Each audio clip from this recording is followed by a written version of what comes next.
The womanizing millionaire lost control after meeting his father's friend's innocent daughter. Before we explore all the details of this incredible story, tell us where you're following us from and the time. Subscribe to the channel so you don't miss a thing, and let's embark on this journey together. She was the only woman in the room he couldn't buy. The crystal chandelier cast golden shadows across the mahogany dining room as Elias Varden adjusted his silk tie for the third time that evening. At 34, he had mastered the art of appearing effortlessly perfect. Italian leather shoes that cost more than most people's monthly salary, a tailored navy suit that hugged his athletic frame, and that practiced smile that had opened bedroom doors from Manhattan to Miami. Tonight was supposed to be just another tedious business dinner.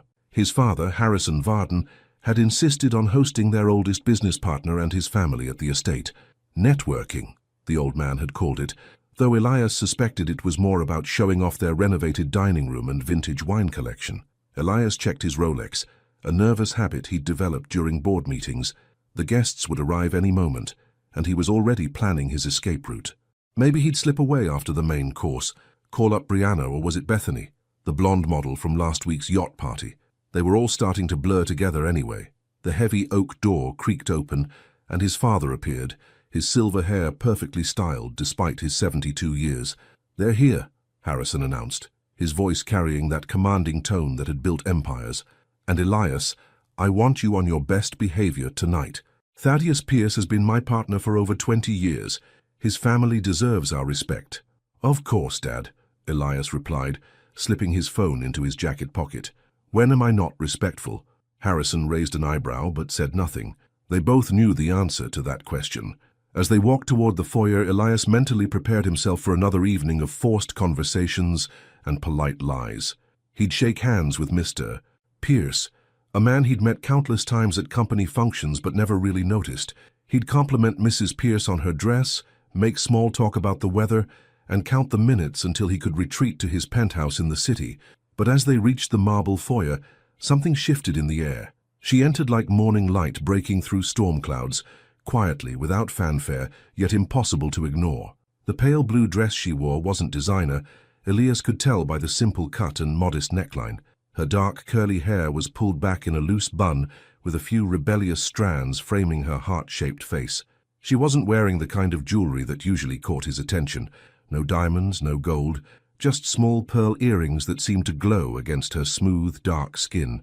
What stopped him cold wasn't her beauty, though she was undeniably beautiful. It was the way she carried herself. While every other woman he knew entered a room like they owned it, she stepped inside like she was grateful to be invited.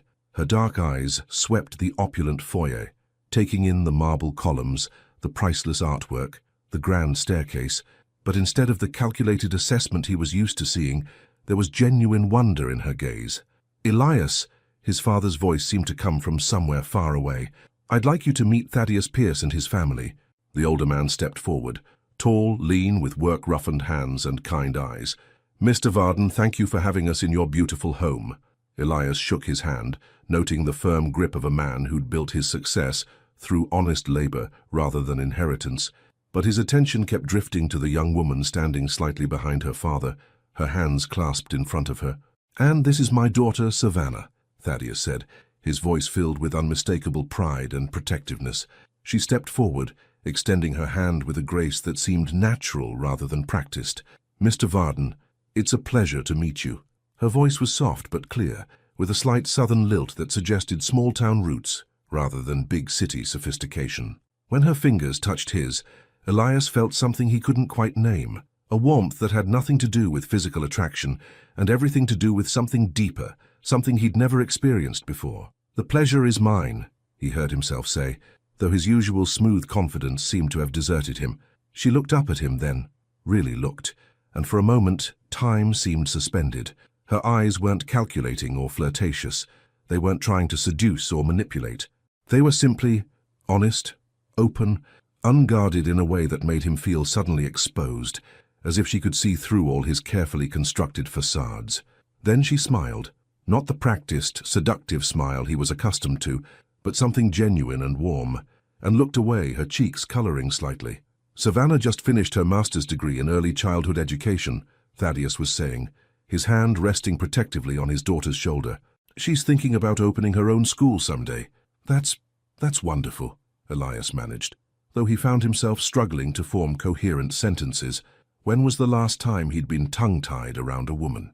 As Harrison led the Pierce family toward the dining room, Elias hung back, watching the way Savannah walked, unhurried, observant, pausing to admire a painting or the fresh flowers his housekeeper had arranged.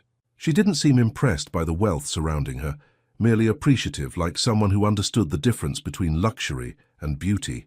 During dinner, she sat across from him, speaking when spoken to, but never trying to dominate the conversation. She listened more than she talked, asked thoughtful questions about his father's business, and laughed at Thaddeus's stories about their small hometown with genuine affection rather than embarrassment. "So, Elias," she said during a lull in conversation, her voice drawing his attention like a magnet, "your father mentioned you're involved in the company's expansion projects. That must be exciting." He almost choked on his wine. Most women asked about his cars, his houses, his plans for the weekend. None had ever shown interest in his actual work. "It is," he said, leaning forward slightly. "We're looking at developing some communities in the southeast, places that could really benefit from economic growth." Her eyes lit up with genuine interest. That sounds like it could make a real difference in people's lives. The way she said it, without artifice, without calculation, made him want to tell her things he'd never shared with anyone, about his real dreams for the company, beyond just profit margins, about the plans he'd sketched out, but never dared to present to the board. As the evening wore on, Elias found himself studying her like a puzzle he couldn't solve. She declined the expensive wine, sipping water instead. She complimented the food, but didn't gush over it. When his father mentioned Elias's recent feature in Forbes magazine, she simply nodded politely, as if material success was expected rather than impressive. But it was the moment she excused herself to powder her nose that changed everything. As she stood to leave, she accidentally knocked over her water glass. Instead of waiting for the staff to clean it up, as every other woman in his life would have done, she immediately grabbed her napkin and began soaking up the water, apologizing softly. "Oh, I'm so sorry, how clumsy of me." "Miss, please let me," the server began, but she was already cleaning, her movements quick and efficient, as if taking care of messes was second nature. In that moment, watching her kneel beside her chair, genuinely concerned about a simple accident, Elias felt something crack open inside his chest, something he'd kept locked away for so long he'd forgotten it existed. When she returned from the restroom, she caught him staring.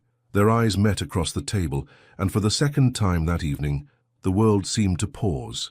She tilted her head slightly, a question in her dark eyes, and he felt an overwhelming urge to tell her everything, about the loneliness he masked with conquest, about the emptiness he filled with excess, about the man he might have been if he'd ever met someone worth becoming better for. Instead, he simply smiled and looked away, but the damage was done. For the first time in his life, Elias Varden had met a woman who made him want to be worthy of her, and he had no idea how to begin. Have you ever met someone who made you question everything about who you thought you were? Someone so genuine that all your walls just crumbled. Elias has spent 34 years building his reputation as the untouchable playboy who could have any woman he wanted. But in just one evening, Savannah Pierce, a small-town girl with pearl earrings and honest eyes, has done something no supermodel or socialite ever could. She made him want to be worthy of her. What do you think will happen when a man who's never had to fight for anything meets the one woman who won't be easily won? Will Savannah see through his charm, or will she give him the chance to prove he can change? 3 days later, and he still couldn't get her voice out of his head. Elias stood in his corner office on the 42nd floor of Varden Tower, staring out at the Manhattan skyline without really seeing it. The city sprawled beneath him like a glittering playground he'd conquered years ago, but for the first time in his adult life, none of it held any appeal. His assistant, Camden, knocked and entered with his usual efficiency. "Your 11 o'clock is here, Mr. Varden. The meeting with the Henderson acquisition team." "Cancel it," Elias said without turning around.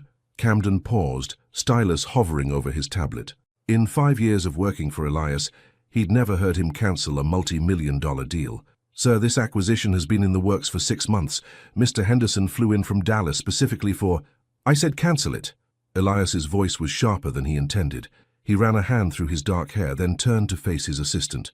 "Reschedule for next week. Tell them something came up." Something had come up, though he couldn't explain what. Ever since that dinner 3 nights ago, he'd been walking around in a fog. He couldn't concentrate on contracts, couldn't focus on profit margins, couldn't even muster interest in the text messages from Brittany, or was it Bethany, inviting him to some gallery opening in Soho. After Camden left, looking thoroughly confused, Elias pulled out his phone and scrolled to his father's contact. He'd been thinking about this for days, crafting and recrafting the conversation in his mind. "Dad, it's me," he said when Harrison answered. "I've been thinking about the Pierce account." "What about it?" Harrison's voice carried the slight wariness of a man who knew his son too well. "Maybe I should get more involved. You know, hands-on oversight of their regional expansion. Make sure everything goes smoothly." There was a long pause. "Elias, Thaddeus Pierce has been handling his own expansion successfully for 20 years. He doesn't need babysitting." "I'm not talking about babysitting. I'm talking about partnership, building stronger relationships." The words sounded reasonable, even to his own ears. "Besides, didn't you always say the most important part of business is understanding the people behind the numbers?" Another pause, longer this time. "This wouldn't have anything to do with his daughter, would it?" Elias felt heat rise in his chest. "I don't know what you mean. Son, I've watched you charm your way through half the eligible women in Manhattan, but I saw how you looked at that girl the other night, like she was the first woman you'd ever seen." The truth in his father's words hit like a physical blow. "It's not like that, isn't it?" Harrison's voice softened slightly. "Elias, Savannah Pierce isn't one of your socialites or models. She's a good girl from a good family. If you're thinking about playing games, I'm not playing games." The words came out more forcefully than he'd intended, surprising them both. The silence stretched between them until Harrison finally spoke. "Thaddeus mentioned she's been helping out at the Riverside Community Center while she's in town. Something about a reading program for underprivileged kids." Elias's pulse quickened. "The Riverside Center? We donated to them last year." "We did." Harrison's tone carried a warning. "And if you show up there tomorrow with some transparent excuse about checking on our investment, that girl is going to see right through you. She strikes me as the type who values honesty above everything else." After hanging up, Elias paced his office like a caged animal.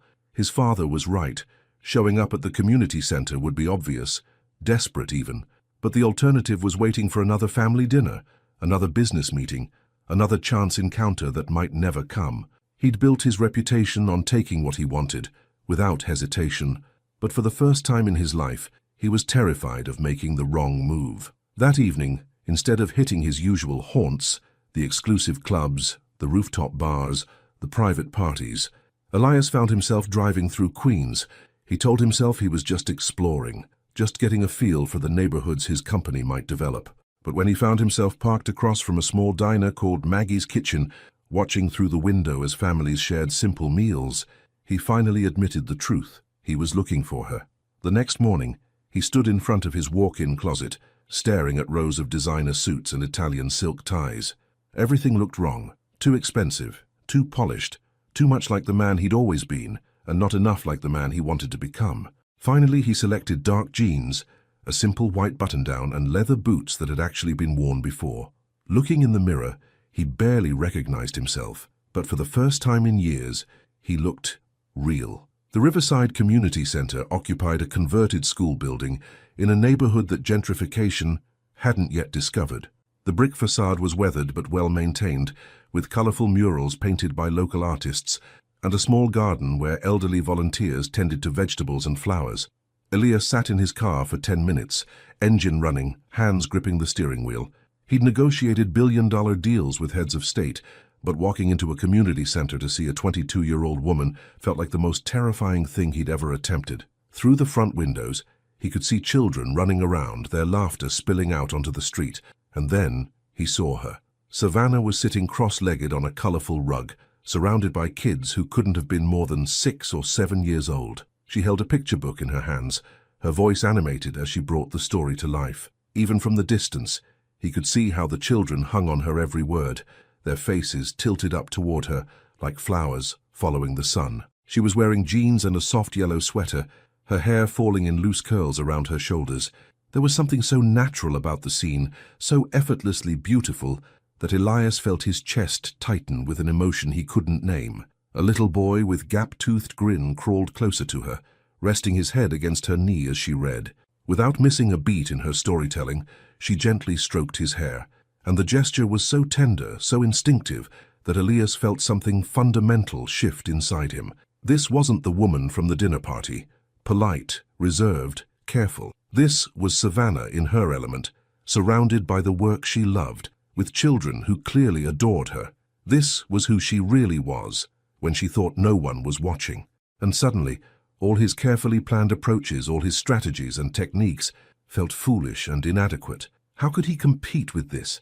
How could his world of boardrooms and bank accounts possibly interest someone who found such joy in reading stories to children? He was about to start the car and drive away when she looked up. Their eyes met through the window, and the story died on her lips. The children followed her gaze, turning to see what had captured their teacher's attention. For a moment that felt like eternity. They simply stared at each other across the distance. Him in his expensive car, her on the floor surrounded by books and building blocks and the simple magic of childhood. Then one of the children tugged on her sweater, demanding her attention, and the spell was broken. But as she turned back to the book, Elias saw something in her expression that made his heart race. She hadn't looked surprised to see him. She'd looked hopeful.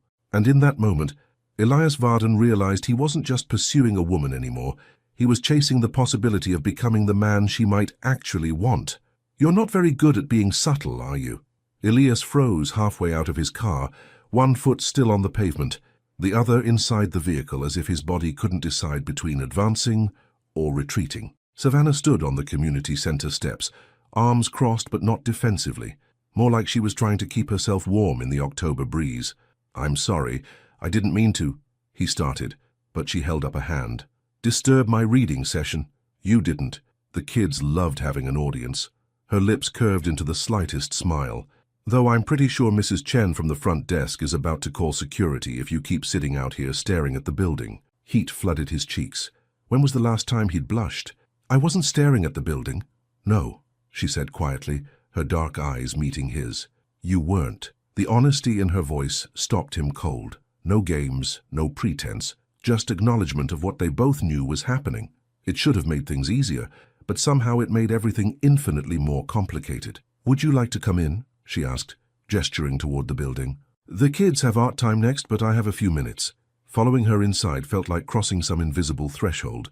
The interior smelled of crayons and apple juice, with children's artwork covering every available wall surface.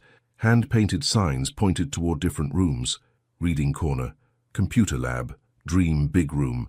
"It's not much," Savannah said, noticing his assessment, "but it serves the community. Some of these kids don't have books at home or quiet places to study. This gives them somewhere safe to be curious." They walked past a room where teenagers worked on laptops, past another where elderly volunteers taught children to knit, until they reached a small kitchen area with mismatched chairs and a coffee pot that had seen better decades. "Coffee?" she offered, already reaching for mugs. "Fair warning, it's terrible, but it's hot." "I'd love some." He accepted the chipped ceramic mug gratefully, wrapping his fingers around its warmth. The coffee was indeed terrible, but somehow that made it perfect. They sat across from each other at a small table scarred with years of use. For a moment, neither spoke, just sipped their coffee and listened to the sounds of children laughing in distant rooms. "So," Savannah finally said, "what's a man like you doing in a place like this?" There it was, the question he'd been dreading and anticipating in equal measure. He could lie, make up some story about checking on corporate donations or scouting potential development sites. The old Elias would have had a smooth answer ready, something charming and believable that would get him what he wanted without revealing anything real. Instead, he found himself telling the truth. "I wanted to see you again," he said simply. She set down her mug carefully, as if it might break. "Why?" "I don't know." The admission felt like jumping off a cliff. "I've been trying to figure that out for 3 days. It's not what you think." "What do I think?" He met her eyes, seeing nothing but genuine curiosity there. No judgment, no suspicion, just a quiet invitation to be honest. "You think I'm like every other rich guy who sees something he can't immediately have and decides he has to possess it." The words came out harder than he'd intended. "And maybe that's exactly what I am." "Is it?" she asked softly. The question hung between them like a bridge he could choose to cross or burn. Everything in his experience told him to deflect, to turn on the charm, to say what she wanted to hear. But something in her eyes, that same openness he'd noticed at dinner, made him want to try something he'd never attempted before: complete honesty. "I don't know," he repeated. I've never felt like this about anyone before. I don't even know what this is. All I know is that I haven't been able to think about anything else since I met you, and it's not because you're beautiful, though you are. It's because—" he trailed off, struggling to find words for something he'd never had to articulate. "Because?" she prompted gently. "Because you looked at me like I was just a person, not a bank account, not a connection, not a prize to be won, just a person. And I realized I haven't felt like just a person in so long. I'd forgotten what it was like." Savannah was quiet for a long moment, her fingers tracing the rim of her mug. When she finally spoke, her voice was barely above a whisper. "Do you want to know what I was thinking that night at dinner?" He nodded, not trusting his voice. "I was thinking that you looked lonely. Not bored, not arrogant. Lonely. Like you were surrounded by people but didn't really know any of them." She lifted her eyes to his. "And I wondered if maybe you were tired of being whoever everyone expects you to be." The accuracy of her observation hit him like a physical blow. She'd seen through everything. The designer clothes, the practiced smile, the carefully constructed image, and recognized something he'd been hiding, even from himself. "I'm tired," he admitted. "I'm exhausted by it." "Then why do you keep doing it?" "Because it's all I know. Because it's what's expected. Because—" He paused, then pushed forward into even deeper honesty. "Because I'm terrified that if I stop being what everyone expects, there might not be anything real underneath." Savannah reached across the table then, her fingers covering his. Her touch was warm, gentle, completely without agenda. "There is," she said with quiet certainty. "I can see it." "What can you see?" "Someone who cares more than he pretends to. Someone who's been playing a role for so long, he's forgotten it's not who he really is." Her thumb brushed across his knuckles. "Someone worth knowing." The simple words shattered something inside him. When was the last time anyone had said he was worth knowing? When was the last time anyone had tried to know him at all? "Savannah," he started, but she shook her head. "I need you to understand something," she said, her hand still covering his. "I'm not impressed by money or status, or any of the things that usually matter to people in your world. If you want to spend time with me, it has to be because you actually want to know who I am, not because you want to add me to some collection." "It's not like that," he said quickly. "Isn't it?" She pulled her hand back, and he immediately missed the warmth.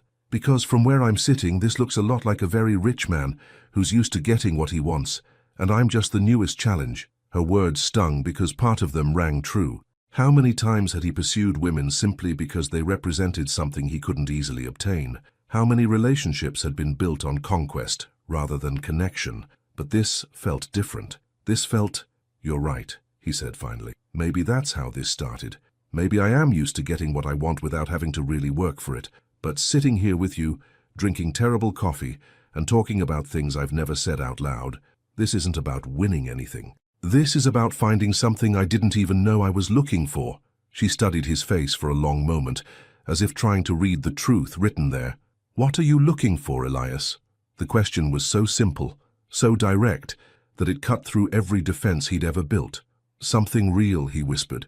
"Someone who sees me, not just what I have or what I can give them. Someone who makes me want to be better than I am. And you think I'm that someone?" "I think," he said carefully, "that you're the first person who's ever made me hope I could be." Outside, a child's laughter echoed through the October afternoon, but inside that small kitchen, two people sat in the fragile, terrifying space between strangers and something more, both afraid to hope, but unable to stop themselves from trying. 2 weeks later, and he was still there. Savannah glanced up from the stack of children's drawings she was organizing to see Elias through the community center window, unloading boxes from the back of a pickup truck. Not his usual sleek BMW or the Porsche she'd spotted him driving downtown, an actual pickup truck with mud on the tires and a small dent in the rear bumper. It was his 4th visit this week. The first time he'd shown up with a donation of new books for the reading program, not a corporate check mailed from his office, but actual books he'd personally selected and purchased. When she'd asked him about it, he'd shrugged and said he'd noticed some of the older books were falling apart. The second time he'd arrived during lunch hour and ended up helping in the kitchen, awkwardly attempting to serve mac and cheese to a line of hungry kids. Mrs. Chen had laughed until she cried watching him try to figure out the industrial-sized serving spoons. The third time, he'd simply sat in the back during story time, listening to her read Charlotte's Web to a group of 8-year-olds. When little Marcus had asked if the rich man was going to stay for snack time, Elias had looked so surprised by the casual acceptance that Savannah had felt something crack open in her chest. And now here he was again, carrying boxes of what looked like art supplies toward the front entrance. "He's back," announced Keisha, the center's program coordinator, sliding up beside Savannah with a knowing grin. "That's 4 times in 2 weeks. Either he's planning to relocate his entire business here, or someone's got it bad." "He's just being generous," Savannah replied, but even she could hear how unconvincing it sounded. "Honey, I've been running this place for 12 years. Rich folks donate money. They don't show up personally to serve lunch and read stories. That man's not here for tax deductions." Before Savannah could respond, the front door opened and Elias appeared, carrying 2 large boxes marked Art Supplies, Crayola. He'd traded his usual designer attire for jeans and a simple gray sweater, but somehow he still managed to look like he'd stepped out of a magazine. Their eyes met across the lobby, and that now familiar flutter started in her stomach. 2 weeks of stolen conversations over terrible coffee, of watching him fumble through volunteer tasks with endearing determination, of catching him in unguarded moments when he forgot to be anything other than genuine, and she was no closer to understanding what was happening between them. "More supplies?" she asked, walking over to help. "The art teacher mentioned they were running low on crayons and construction paper," he said, setting the boxes down carefully. "I may have gotten a little carried away at the store." "A little?" She peered into one of the boxes and laughed, despite herself. There were enough art supplies to stock a small school. "Elias, this is too much." "Is it?" His voice was soft, uncertain in a way that made her look up at him. "I'm still figuring out how to do this." "Do what?" "Be useful. Be good. Be someone worth—" He stopped himself, but she heard the unfinished words anyway. "Be someone worth caring about." The vulnerability in his admission made her chest tight. Over the past 2 weeks, she'd watched him struggle with tasks that came naturally to others, interacting with children who didn't care about his net worth, performing mundane chores that served no purpose beyond helping, existing in a space where his usual advantages meant nothing, and slowly, carefully, she'd begun to see glimpses of who he might be beneath all the armor. "Mr. Elias!" The excited shriek came from Marcus, the 7-year-old who'd developed an obvious case of hero worship. The little boy came running across the lobby and launched himself at Elias with complete confidence that he'd be caught. Elias caught him, swinging him up with the natural ease that had surprised everyone, including himself. "Hey there, buddy. Ready for art class? Are you going to stay and draw with us?" Marcus asked hopefully. "I'm making a picture of my mom, but I can't get her smile right." Savannah watched as something soft crossed Elias's features. "I'd love to help, but I'm not very good at drawing." "That's okay," Marcus said with the matter-of-fact wisdom of childhood. "Miss Savannah says it's not about being good, it's about trying." The look Elias sent her over Marcus's head was so full of gratitude and something deeper that she had to look away. An hour later, she found them in the art room, Elias sitting cross-legged on the floor, completely absorbed in helping Marcus add details to his drawing. His expensive sweater was already decorated with crayon marks and what looked like glue, but he didn't seem to notice. "See, you have to make the smile lines go up," Marcus was explaining with serious concentration, "and then you add little crinkles by the eyes, because that's what happens when people are really happy. Like this." Elias adjusted his crayon strokes, his large hands surprisingly gentle with the small art supplies. "Perfect. She looks really happy now." Savannah leaned against the doorframe, watching as the man who commanded boardrooms and closed million-dollar deals received drawing lessons from a 7-year-old. The sight was so incongruous, so genuinely sweet, that she felt tears prick the corners of her eyes. This wasn't the calculated charm she'd been prepared for. This wasn't manipulation or strategy. This was just a man who'd never learned how to be around children, trying his best because a little boy needed help drawing his mother's smile. After art class, when the children had been picked up and the center was beginning to close for the day, Savannah found Elias in the kitchen, washing crayon-stained hands at the industrial sink. "You didn't have to stay so late," she said, moving to stand beside him. "I wanted to." He dried his hands on a paper towel, then turned to face her. "Marcus showed me the picture he's been working on. It's for his mom. She's in the hospital right now." Savannah's heart clenched. She knew about Marcus's mother, about the family's struggles with medical bills and the uncertainty that came with a parent's serious illness. "The nurses let him visit after school," she said quietly. "He brings her a new drawing every day. He asked if I thought it would make her feel better." Elias's voice was rough around the edges. A 7-year-old worried about making his sick mother happy, and he's asking me, someone who's never had to worry about anything real in his entire life, for advice. What did you tell him? That his love was the best medicine she could get. That even if she was too tired to smile on the outside, seeing his pictures would make her smile on the inside. He met her eyes. Was that okay? I don't know how to talk to kids about serious things. The fact that he'd asked, that he genuinely cared about giving Marcus the right words, made something warm and dangerous unfurl in her chest. That was perfect, she whispered. They stood there in the empty kitchen, surrounded by the day's remnants, crumb-covered tables, abandoned juice boxes, crayon shavings scattered across the floor. It should have been mundane, even depressing. Instead, it felt sacred somehow. "Savannah," Elias said softly, "I know you have reasons to doubt my motives. I know my reputation precedes me, and not in a good way. But these past 2 weeks, like being here with these kids with you, it's the most real I've felt in years." She wanted to respond, but the words caught in her throat. "I'm not asking you to trust me," he continued. "I'm just asking you to let me keep trying to be someone worthy of your trust." The sincerity in his voice, the way he looked at her like she held something precious he was afraid to hope for, made her defenses waver. "Elias, I know I have a lot to prove," he said quickly, as if afraid she was about to reject him. "I know I've lived my whole life in ways that probably make you want to run in the opposite direction, but I swear to you, what I feel for you, it's not a game, it's not conquest, it's—" He trailed off, struggling with words. "It's what?" she asked breathlessly. "It's the first time I've ever wanted to be better than I am." And as the afternoon light faded through the kitchen windows, Savannah realized that despite all her careful defenses, despite every logical reason to protect her heart, she was already halfway to falling for a man who was learning to be worth catching. "I've never told anyone this before." The words slipped out before Savannah could stop them, hanging in the cool October air between her and Elias as they walked through Riverside Park. It was their first time together outside the community center, and she wasn't sure what had possessed her to suggest this walk. Maybe it was the way he'd looked when she'd mentioned needing fresh air after a particularly challenging day with the kids. Maybe it was the genuine concern in his eyes when he'd asked if she was okay. Or maybe she was just tired of being careful all the time. "Tell anyone what?" Elias asked gently, matching his longer stride to her slower pace. He'd shown up in jeans and a simple jacket again, but she was beginning to realize that his casual clothes were probably more expensive than most people's formal wear.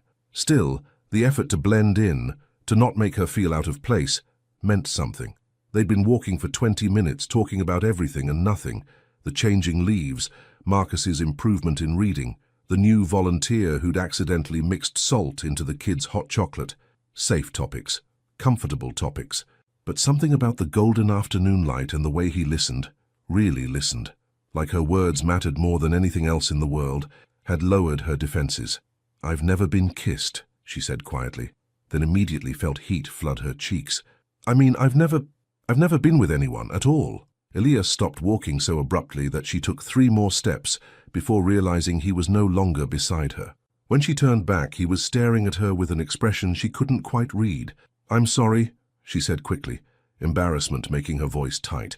"I don't know why I said that. It's not exactly normal for someone my age, and I'm sure you think—" "Savannah," his voice was soft but firm enough to cut through her spiraling thoughts. "Why are you apologizing? Because it's weird? Because I sound like some sheltered little girl who doesn't know anything about the world?" She wrapped her arms around herself, suddenly feeling exposed despite being fully clothed. "Because you've probably been with dozens of women who actually know what they're doing, and here I am, 22 years old and acting like—" "Stop!" He stepped closer, close enough that she could smell his cologne, something warm and understated that probably cost more than her monthly grocery budget. "Please, just stop." The gentleness in his voice made her look up at him, and what she saw in his dark eyes made her breath catch. "You think there's something wrong with you for waiting?" he said, not quite a question. She nodded, not trusting her voice. "And you think I'm going to judge you for it?" Another nod. Elias was quiet for a long moment, his gaze searching her face. Around them, the park continued its lazy afternoon rhythm, joggers passing by, children playing on distant swings, elderly couples sharing benches and memories. But in their small bubble of space, everything felt suspended. "Can I tell you something?" he asked finally.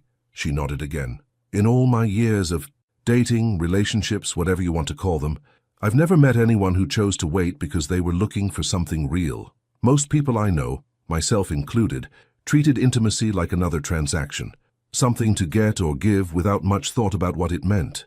He paused, running a hand through his hair in what she was beginning to recognize as a nervous gesture. The fact that you've been intentional about it, that you've been waiting for someone who deserves that gift, that doesn't make you weird or sheltered.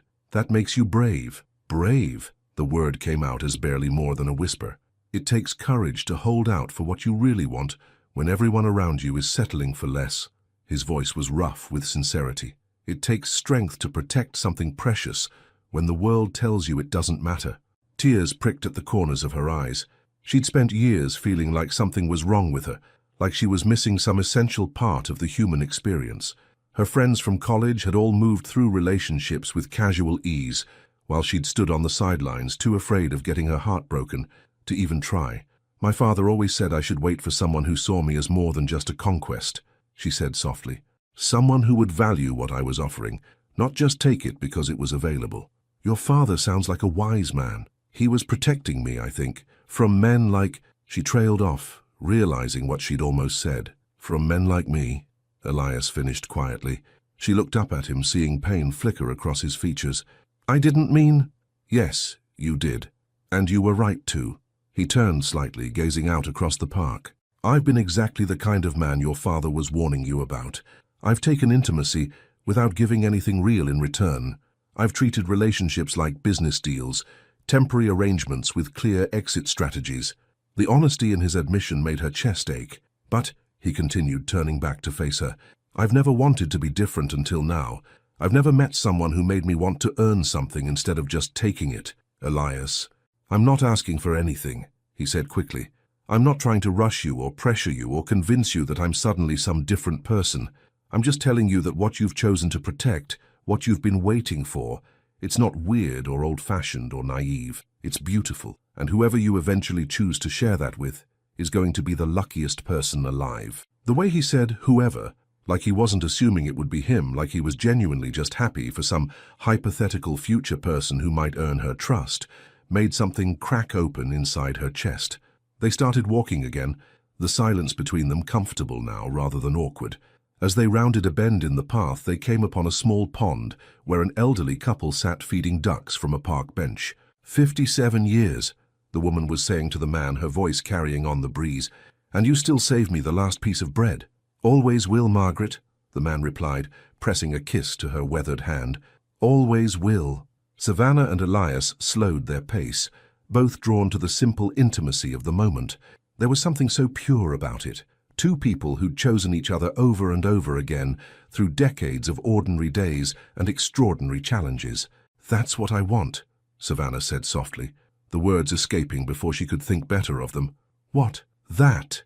What they have. Someone who still chooses me after seeing all my flaws, all my ordinary moments, all the ways I'm not perfect. She glanced at him sideways.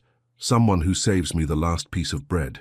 Elias was quiet for so long that she wondered if she'd said something wrong, but when she looked at him, his expression was so tender, it made her breath catch.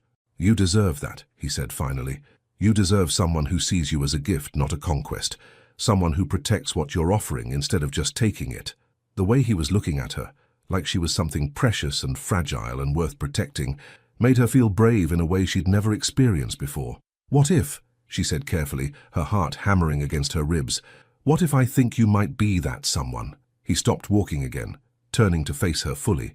Savannah, I'm scared, she admitted, the words tumbling out in a rush. I'm terrified that this is all too good to be true, that you'll get bored with me when you realize I don't know how to be sophisticated or exciting or any of the things the women in your world probably are. But I'm also scared that if I don't try, if I don't take this chance, I'll regret it for the rest of my life. You could never bore me, he said fiercely. You're the most interesting person I've ever met. You make me want to be better, do better, live better. You make me want to deserve you. Maybe, she said, taking a step closer to him, we can figure out how to deserve each other. And as the October sun began to set behind them, painting the sky in shades of gold and pink, Elias Varden realized that for the first time in his life, he was holding something infinitely more valuable than money. He was holding someone's trust, someone's hope, someone's carefully guarded heart. And he would die before he let himself break it. This changes everything."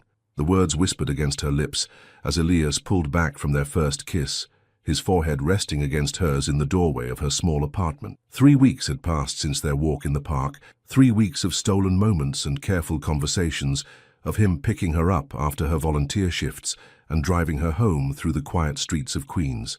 Tonight had been different. Tonight he'd asked if he could walk her to her door, instead of just watching from the car until she was safely inside. Tonight, when she'd turned to say goodnight, something in the air between them had shifted, become electric and inevitable. And when he'd cupped her face in his hands and asked, "Can I kiss you?" in a voice rough with barely contained longing, she'd simply nodded and let her eyes fall closed. The kiss had been everything she'd imagined and nothing like she'd expected. Gentle at first, tentative, as if he was afraid she might disappear. But when she'd responded, when her hands had fisted in his jacket and pulled him closer, something had ignited between them. Something that made her understand finally why people wrote songs about moments like this. Savannah. He breathed her name like a prayer, his thumbs tracing the curve of her cheekbones. "I've never felt anything like this." "Neither have I," she whispered back, and saw something flicker in his dark eyes. Possession, maybe, or pride, or something deeper that made her pulse race. "I should go," he said, but he didn't move away. "I should let you get some sleep." "You should," she agreed, but her hands were still gripping his jacket, still holding him close enough that she could feel the warmth radiating from his body. They stood there in the hallway of her modest apartment building, neither willing to be the first to break the spell. The fluorescent light overhead flickered intermittently, casting shadows that danced across his face, and she thought absently that she'd never seen anything more beautiful than Elias Varden looking at her like she was his entire world. "Tomorrow," he said finally, "let me take you somewhere special. Not the community center, not a walk through the park, somewhere that's just ours." "Where?" she asked, though she would have followed him anywhere in that moment. "Trust me?" The question was loaded with more than just plans for tomorrow. He was asking if she trusted him with her heart, with her carefully guarded dreams, with the future she'd been protecting for 22 years. "Yes," she said simply, and watched relief flood his features. He kissed her again then, slower this time, deeper, and she felt herself melting into him like she was coming home. When they finally broke apart, both breathing hard, he rested his forehead against hers once more. "Sweet dreams, Savannah Pierce," he murmured. "Sweet dreams, Elias Varden," she replied, and watched him walk away with that confident stride that had once intimidated her and now made her feel chosen, special, like she was the only woman in the world worth walking away from, reluctantly. The next morning brought an unexpected phone call that shattered the perfect bubble they'd been building around themselves. "Daddy?" Savannah answered her phone while pouring coffee, surprised to hear from her father so early. "Sweetheart," Thaddeus Pierce's voice carried a tension she didn't recognize, "I need to ask you something, and I need you to be honest with me." Something in his tone made her set down her mug carefully. "What is it? Are you seeing Elias Varden?" The question hit like a physical blow. Her father's voice wasn't angry exactly, but there was something there, disappointment maybe, or fear, that made her stomach clench. "Why are you asking?" she said carefully. "Because Harrison called me this morning. Apparently his son has been spending a lot of time in Queens lately, and people are starting to talk. Business associates, social circles, the kind of people who make it their business to know where the Varden heir spends his time." Savannah felt the walls of her small kitchen closing in around her. "Daddy, I can explain. Honey, I'm not angry. I'm worried. Do you have any idea what you're getting yourself into?" The question stung because she'd been asking herself the same thing for weeks. He's not what people think he is. Maybe not. But the world he comes from is exactly what people think it is. "Savannah, I've done business with the Vardens for 20 years. I respect Harrison, I consider him a friend, but their world, it's not kind to outsiders, especially not to young women who don't understand the rules." "What rules?" she asked, though part of her already knew. "The rules that say people like us are temporary entertainment for people like them.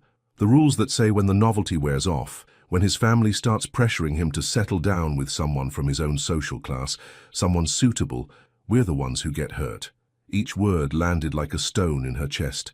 "Daddy, you don't know Elias. He's different. He cares about me." "I'm sure he does, sweetheart. Right now. But caring isn't the same as choosing, and choosing isn't the same as staying. Not in his world." After she hung up, Savannah sat in her kitchen staring at her untouched coffee until it grew cold. Her father's words echoed in her mind, mixing with every doubt she'd ever had about herself, every insecurity about not being sophisticated enough, worldly enough, rich enough to belong in Elias's life. By the time Elias arrived that afternoon to pick her up, she'd worked herself into a state of barely controlled panic. "You're quiet," he observed as they drove through Manhattan traffic. He'd been secretive about their destination, but she could tell they were heading toward the more expensive parts of the city, the parts where she always felt like an imposter. "My father called this morning," she said without preamble. She felt him tense beside her, his hands tightening slightly on the steering wheel. "What did he say?" "That people are talking about us. About you slumming it in Queens with the partner's daughter. Savannah, is that what this is?" The words came out sharper than she'd intended. "Are you slumming it? Having a little adventure with the innocent girl from the wrong side of town before you go back to your real life?" He pulled the car over so abruptly that she grabbed the door handle for support. They were stopped on a side street in the village, brownstones and boutiques creating a backdrop that looked like something from a movie about lives she'd never live. "Look at me," he said, his voice tight with controlled emotion. When she didn't immediately comply, he reached over and gently turned her face toward his. "Look at me, Savannah." She met his eyes and saw hurt there, and anger, and something that looked almost like panic. "Is that really what you think of me?" he asked quietly. "After everything we've shared, everything I've told you, you think I'm playing some kind of game?" "I don't know what to think," she whispered, hating the way her voice broke. "Your world is so different from mine, Elias. Your father's business associates are talking about us like I'm some kind of scandal. How long before you start seeing me the way they do?" "Never," he said fiercely. "Do you hear me? Never. But what happens when what? When my family disapproves? When society pages start gossiping? When people I've never cared about have opinions about my choices?" He cupped her face in his hands, his thumbs wiping away tears she didn't realize had started falling. "Savannah, I don't give a damn what anyone thinks about us. The only opinion that matters is yours. That's easy to say now, but it's not easy. Nothing about this is easy. Falling for you, changing everything I thought I knew about myself, wanting something real for the first time in my life. None of it's easy, but it's worth it. You're worth it." The sincerity in his voice, the way he was looking at her like she was the most important thing in his universe, made her want to believe him, made her want to forget about disapproving families and social expectations and all the ways this could go wrong. "Where were you taking me?" she asked softly. "My apartment," he said, then quickly added, "Not for what you're thinking.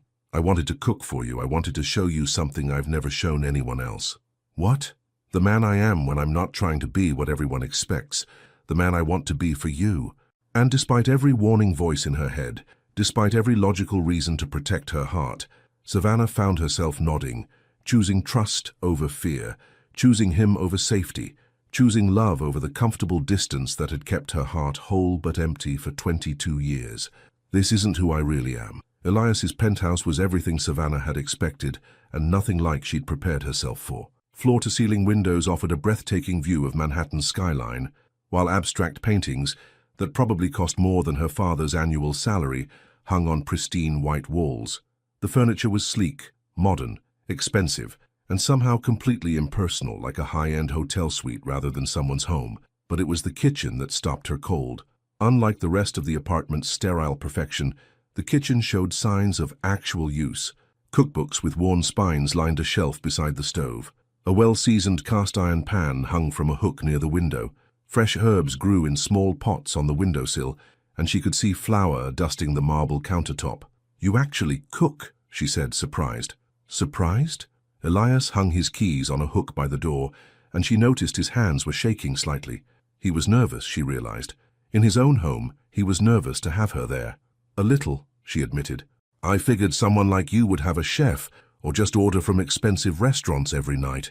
I did for years, but cooking—" He moved to the kitchen, running his fingers over the countertop like it was a touchstone. "It's the one thing I do that's just for me. Not for business, not for image, not because anyone expects it, just because I enjoy it." There was something so vulnerable about the admission that it made her chest ache. This man who commanded boardrooms and closed million-dollar deals found peace in something as simple as preparing food with his own hands. "What were you going to make me?" she asked softly. "Pasta." He looked almost embarrassed. "Nothing fancy. My grandmother's recipe. My mother's mother, not the society matron everyone knew. She died when I was 12, but she taught me to make her marinara sauce from scratch. It's probably the only genuine thing I inherited from my family. The way he said it, like authenticity was something rare and precious in his world, made her understand him in a way she never had before. He wasn't just wealthy. He was trapped by that wealth, suffocated by expectations and appearances, until he'd almost forgotten who he really was underneath it all. "I'd love that," she said, as he began pulling ingredients from the refrigerator, fresh tomatoes, basil, garlic. She noticed something that made her heart skip.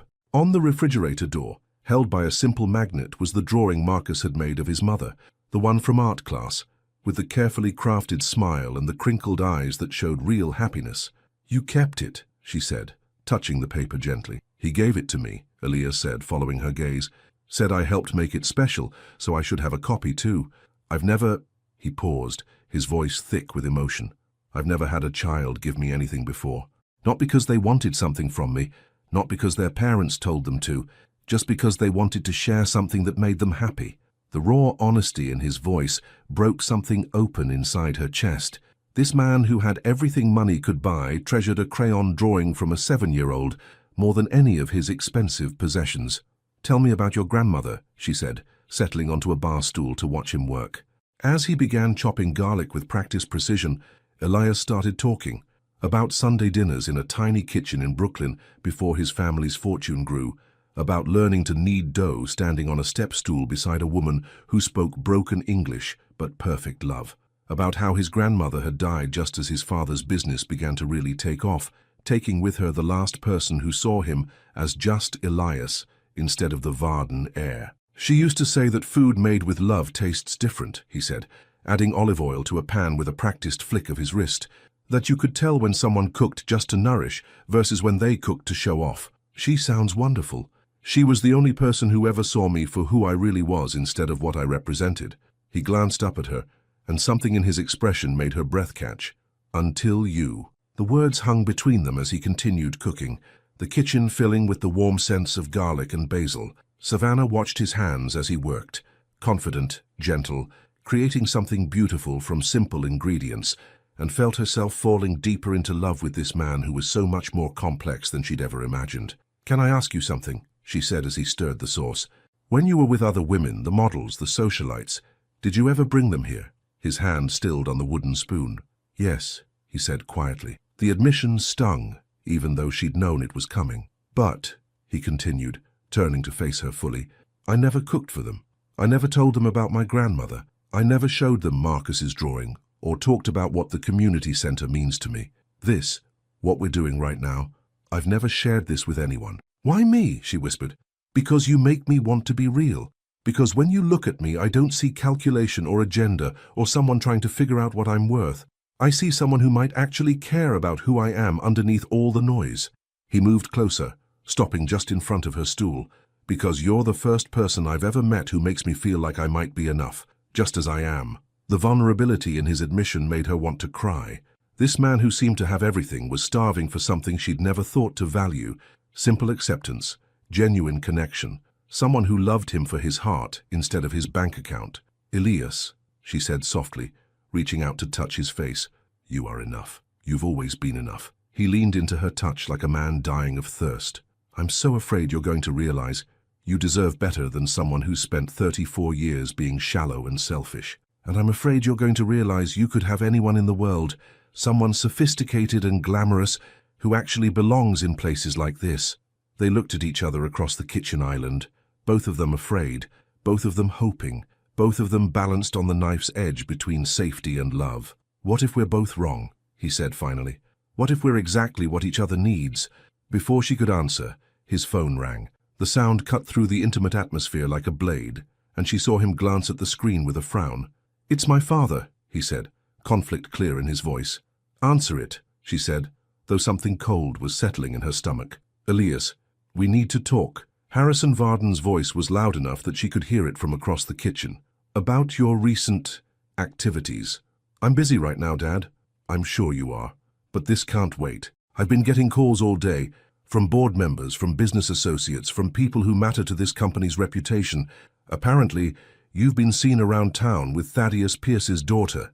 Savannah felt the blood drain from her face. She started to get up to give him privacy, but Elias caught her hand, holding her in place.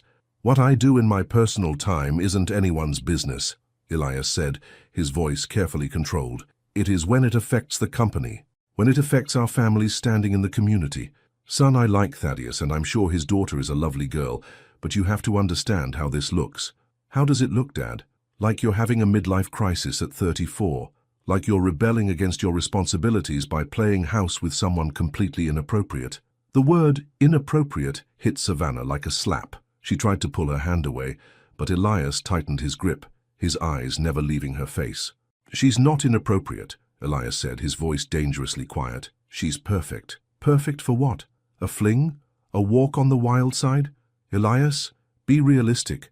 This girl doesn't belong in our world, and deep down, you know it. And as Harrison Varden's words echoed through the beautiful, sterile apartment, Savannah realized that no matter how much Elias cared for her, no matter how real their connection felt, they were about to face the harsh reality that love alone might not be enough to bridge the gap between their worlds. Choose carefully, son. Some decisions can't be undone. The Varden family boardroom had always intimidated Elias, even as a child when his father would bring him to educational meetings. The massive mahogany table, the oil paintings of long-dead Varden patriarchs staring down from gilded frames, the windows that looked out over Manhattan like a kingdom to be conquered. It was all designed to remind anyone who entered exactly who held the power. Today, facing his father across that imposing table, Elias felt 8 years old again. But then he thought of Savannah, of how she'd looked when his father's words had hit her like physical blows, and suddenly he felt every inch of his 34 years. "You hung up on me last night," Harrison said without preamble, his steel-gray eyes fixed on his son. "That was disrespectful." "You called the woman I love inappropriate," Elias replied evenly. "That was unacceptable." "Love?" Harrison's eyebrows rose. "Son, you've known this girl for what, 6 weeks? You don't know what love is." "Don't I?" Elias settled back in his chair, a calm descending over him that surprised them both. "Then tell me, Dad, what is love? Is it the arrangement you had with Mom? The merger disguised as a marriage that lasted 23 years without a single genuine conversation?" Harrison's face darkened. "Your mother and I built something stable, something lasting. We understood our responsibilities to the family, to the company, to our social obligations." "You built a beautiful prison," Elias said quietly, "and you've been trying to lock me inside it my entire life. I've been trying to prepare you for your destiny. You're the heir to a billion-dollar empire, Elias. That comes with obligations, expectations to marry someone suitable, someone from the right family, with the right connections, who'll smile pretty at charity galas and never challenge me to be better than I am." "Someone who understands our world," Harrison corrected. "Someone who won't be overwhelmed by the pressures, the scrutiny, the responsibilities that come with our name." Elias thought of Savannah reading to children, of the way she'd cleaned up spilled water without thinking twice, of how she'd looked at his expensive apartment like it was beautiful, but irrelevant to who he was as a person. "Savannah isn't overwhelmed by our world," he said. "She's unimpressed by it, and that terrifies you. It should terrify you too. Son, be realistic. What happens when the novelty wears off? When you realize you have nothing in common beyond physical attraction? When she realizes that being with you means living under a microscope, being judged and criticized by people who will never accept her?" Each word was calculated to wound, to plant seeds of doubt, and Elias could see the strategy behind it. His father had built an empire by identifying weaknesses and exploiting them, but this wasn't a business negotiation. This was his life. "What happens," Elias said slowly, "is that I get to spend my life with someone who makes me want to be worthy of her love, someone who sees the best in broken 7-year-olds and cynical billionaires alike. Someone who chose to wait 22 years for something real instead of settling for something convenient." 22 years. Harrison's voice sharpened with interest. "She's never been with anyone? That's not your business. It is if you're thinking of making this permanent." "Elias, think about what you're saying. An inexperienced girl from a middle-class family, someone who has no idea how to navigate our social circles or support your career." "Stop." The word came out like a whip crack, silencing Harrison mid-sentence. "Stop talking about her like she's a business acquisition you're evaluating. Stop reducing the woman I love to a list of assets and liabilities." "Then you tell me," Harrison said, leaning forward. "What does she bring to this relationship besides sentiment? How does she advance your position, support your ambitions, strengthen the Varden name?" "She makes me happy," Elias said simply. For the first time in my life, I wake up excited about the day ahead, instead of just going through the motions. She makes me want to use our money and influence for something meaningful, instead of just accumulating more of both. She makes me feel like I'm enough just as I am, not because of what I own or what I can buy. Happiness fades, Harrison said dismissively. Compatibility matters more than passion in the long run. You're right, Elias agreed, surprising his father. Compatibility does matter, but not the kind you're talking about. I'm compatible with someone who challenges me to be better, someone who values kindness over connections, substance over status, someone who would rather read to children than attend another meaningless charity gala. And what about children? Harrison's voice took on a calculating edge. Have you thought about that? About raising the next generation of Vardens with someone who doesn't understand their heritage, their responsibilities? For the first time in the conversation, Elias smiled. I've thought about it constantly, about having kids who grow up knowing that wealth is a tool, not a trophy, about raising children who understand that their worth isn't tied to their bank account, about giving them what I never had, parents who love each other genuinely, not just conveniently. Harrison was quiet for a long moment, studying his son's face. When he spoke again, his voice was softer but somehow more dangerous. I had hoped you'd outgrow this phase on your own, he said, but I can see you're more serious than I realized. Dead serious. Then let me be equally clear. If you continue this relationship, if you insist on making a spectacle of yourself with this girl, there will be consequences. What kind of consequences? The board has been questioning your judgment lately, your sudden interest in community work, your absence from important social functions, your general disregard for the image expected of someone in your position. Harrison's voice was cold now, businesslike. If you marry beneath your class, if you embarrass this family publicly, they might decide you're not suited for leadership after all. The threat hung in the air between them like a blade. Elias felt something cold settle in his chest, not fear exactly, but a crystalline clarity about what was really at stake. Are you saying you'd remove me as heir? I'm saying the board might make that decision for me. And if they did, if you found yourself cut off from the family fortune, how long do you think your little love story would last? How would Miss Pierce feel about choosing love over security when security meant never having to worry about paying rent or buying groceries?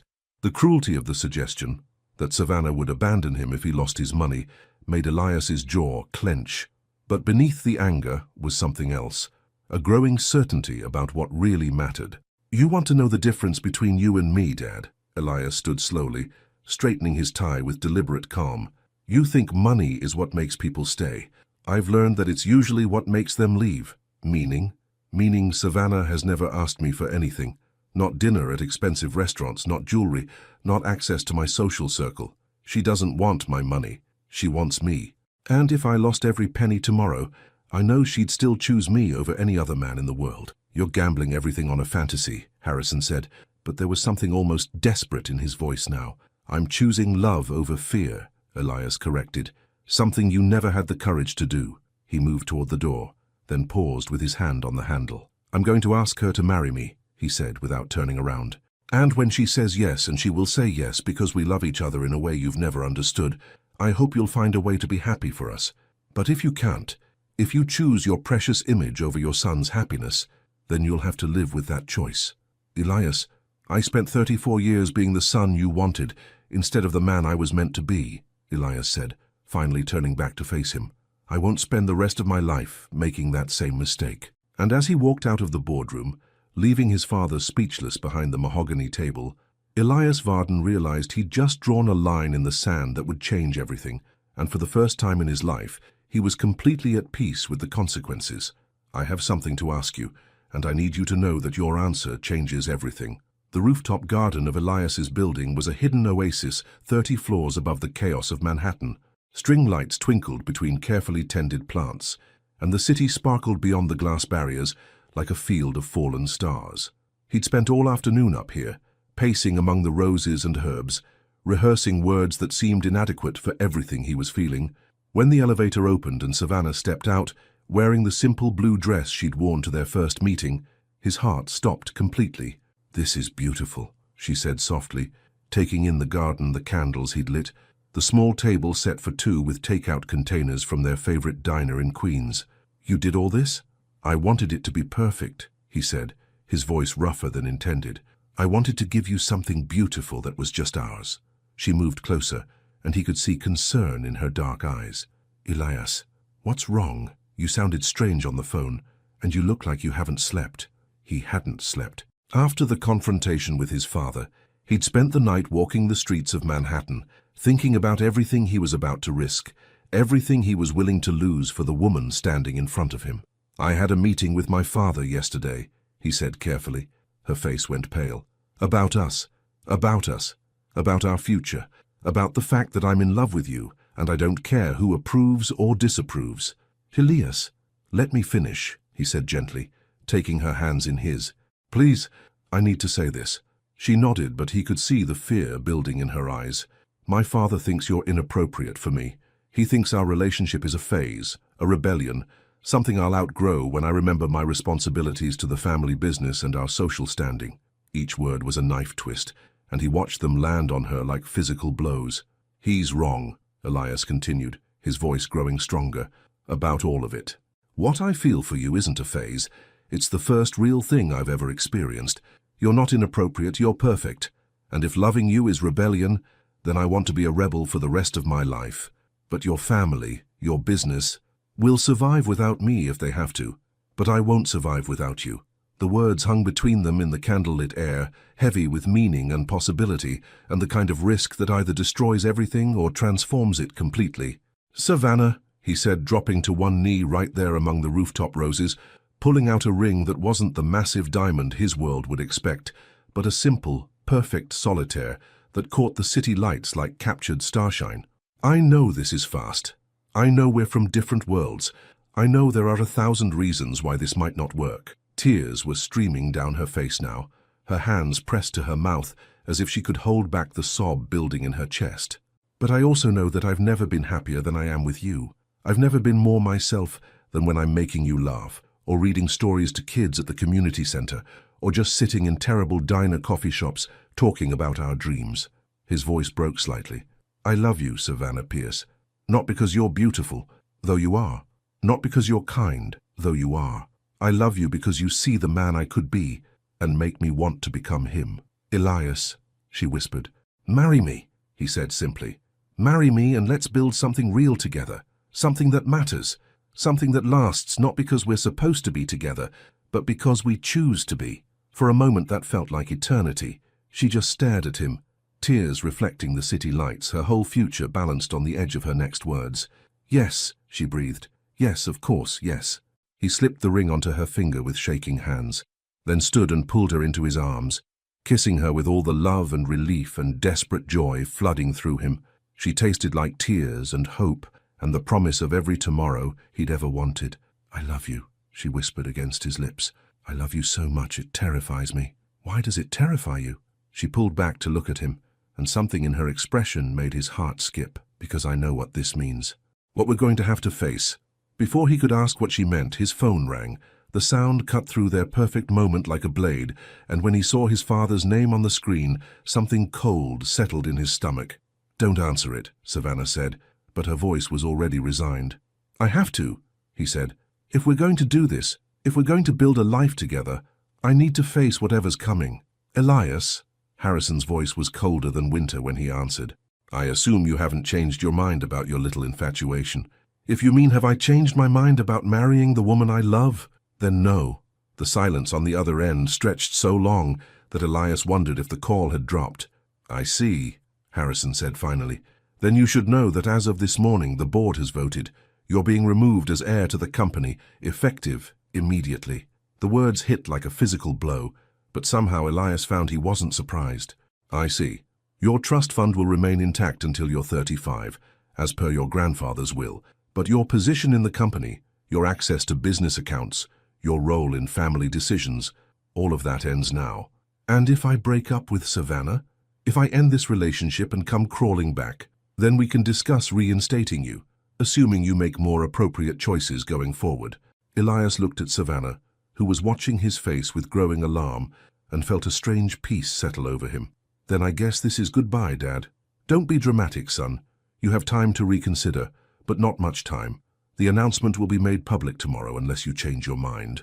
After he hung up, Savannah took his hands in hers, her engagement ring catching the light. What did he say? They've removed me as heir, cut me off from the business. If the announcement goes public tomorrow, everyone will know I chose you over the family fortune. He expected to see panic in her eyes, or regret, or the dawning realization of what she'd signed up for. Instead, he saw something that made his breath catch. Fierce, protective love. Then we'll face it together, she said simply. You and me against the world. Savannah, you don't understand what this means. The scrutiny, the gossip, the way people will treat you. I understand that the man I love just gave up $1 billion inheritance to be with me, she interrupted.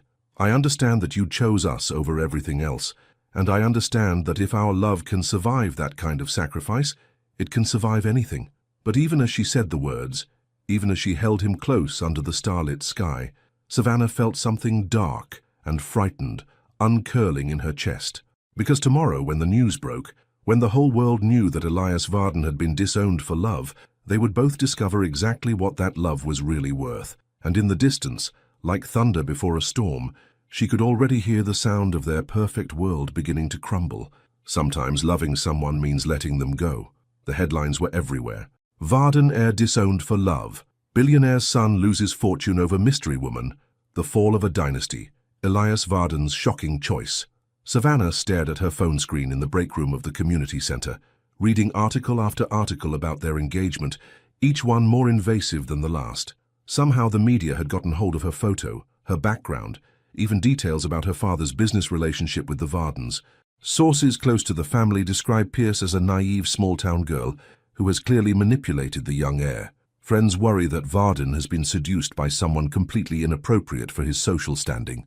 The question everyone is asking, what kind of woman destroys a man's relationship with his family? Each word was like a physical blow. She'd known there would be scrutiny, but she hadn't imagined this. The complete character assassination, the way reporters had twisted their love story into something calculating and predatory. You shouldn't be reading that garbage, Keisha said, appearing beside her with 2 cups of coffee. It's all lies and speculation. Is it? Savannah's voice was barely above a whisper. What if they're right? What if I am destroying his life? That man chose you, Keisha said firmly. Nobody forced him to give up his inheritance. He made that choice because you're worth more to him than all their money. But even as her friend spoke, Savannah could feel doubt creeping in like poison. The past 3 days had been a nightmare of constant media attention. Photographers camped outside her apartment, reporters calling the community center pretending to be interested in volunteer opportunities just to get quotes about her.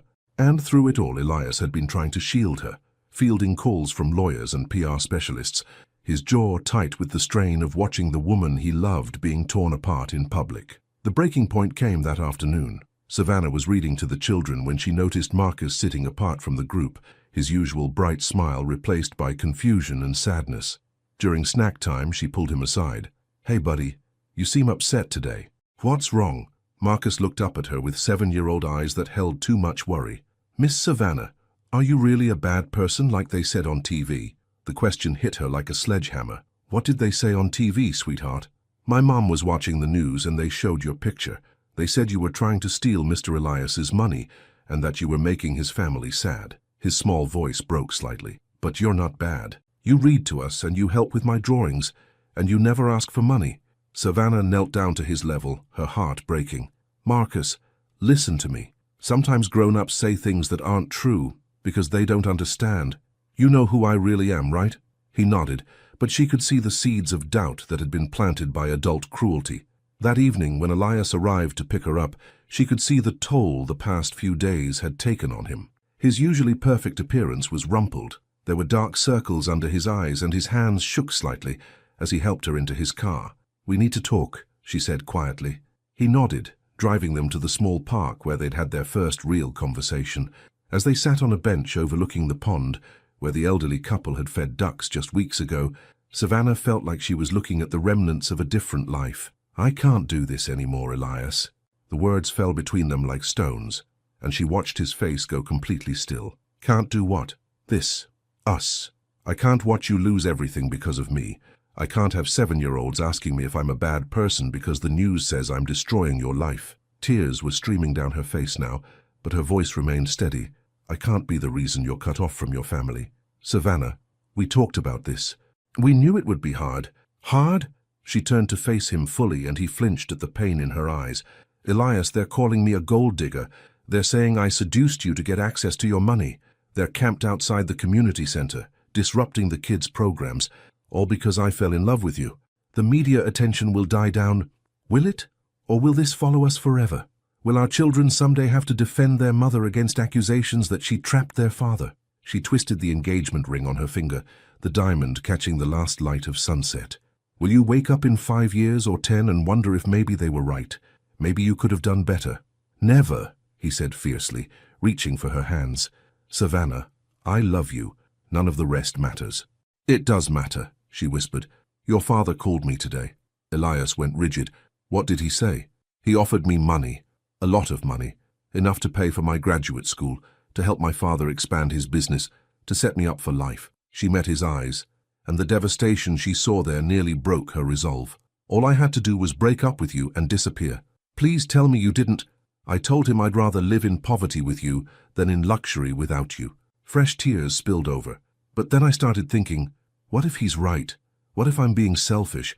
What if loving you means letting you go back to your real life? This is my real life, Elias said desperately. You're my real life. Everything before you was just existing. But look what it's cost you, your family, your business, your future. My future is with you. Is it? The question hung between them like a challenge. Because right now all I see is a man who's given up everything and gotten nothing but heartache in return. They sat in silence as darkness fell around them, both of them crying, both of them holding onto each other like drowning people clinging to driftwood. What are you saying? Elias finally whispered. Savannah looked at him, really looked at him, memorizing every detail of his face, storing up this moment before everything changed forever.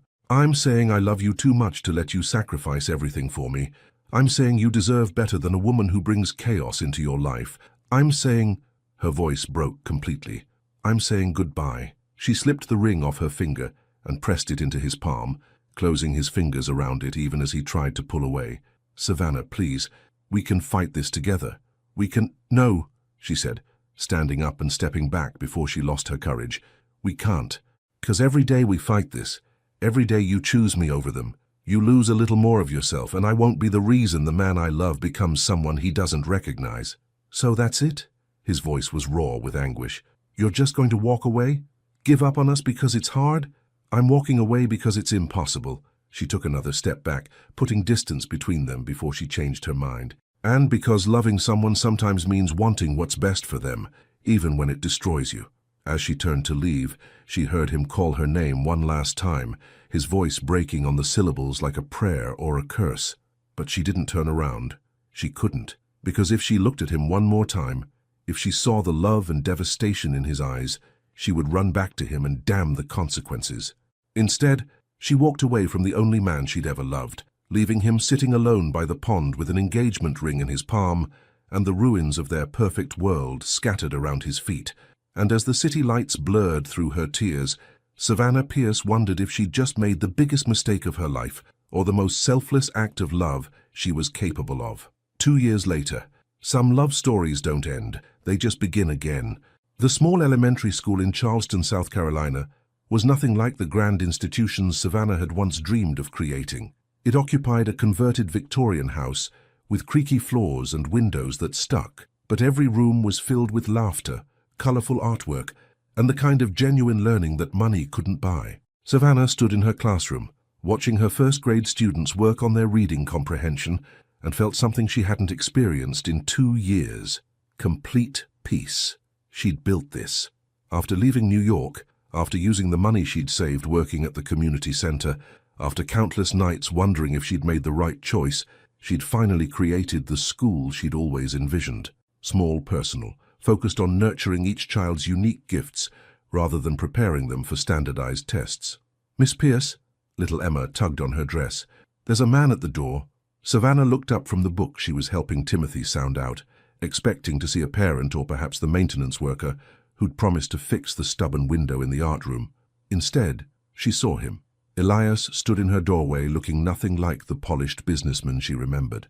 His hair was longer, slightly mussed from what looked like a long drive.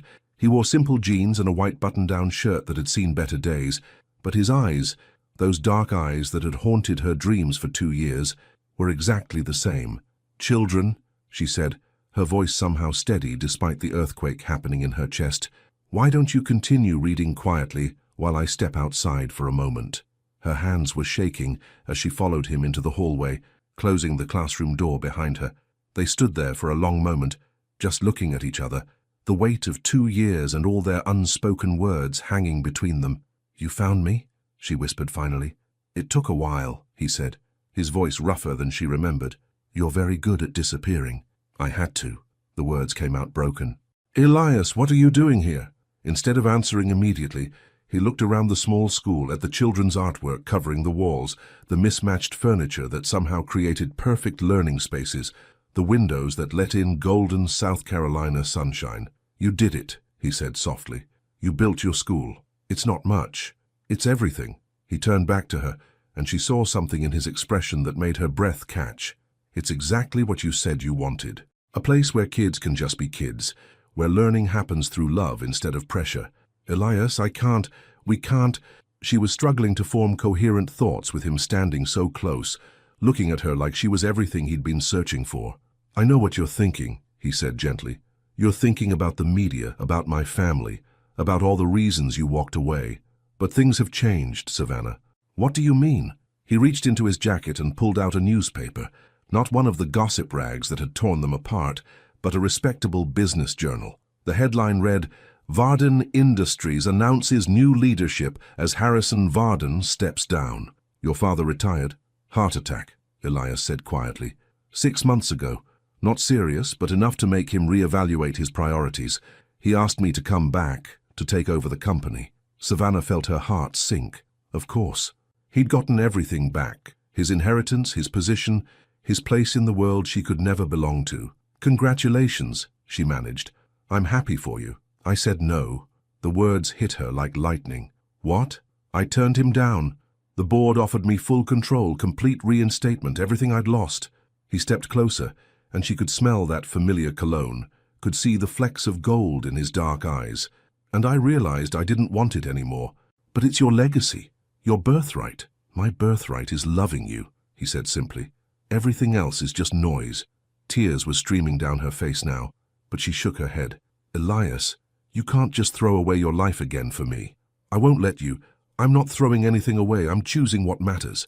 He cupped her face in his hands, just like he had that night on the rooftop garden. "Do you want to know what I've been doing for the past 2 years?" She nodded, not trusting her voice.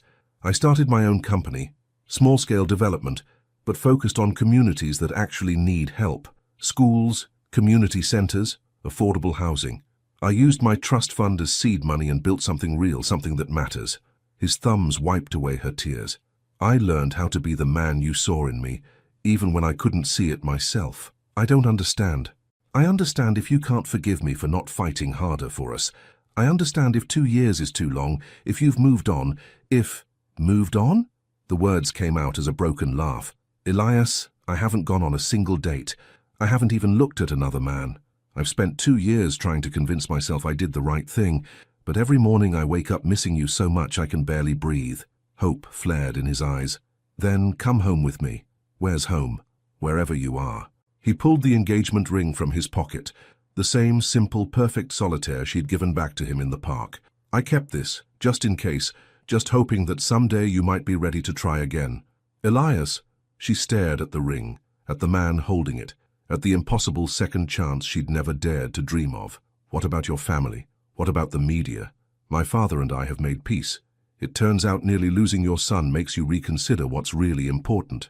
"As for the media," he shrugged, "let them talk. I've learned that the opinions of strangers matter a lot less than the love of one extraordinary woman.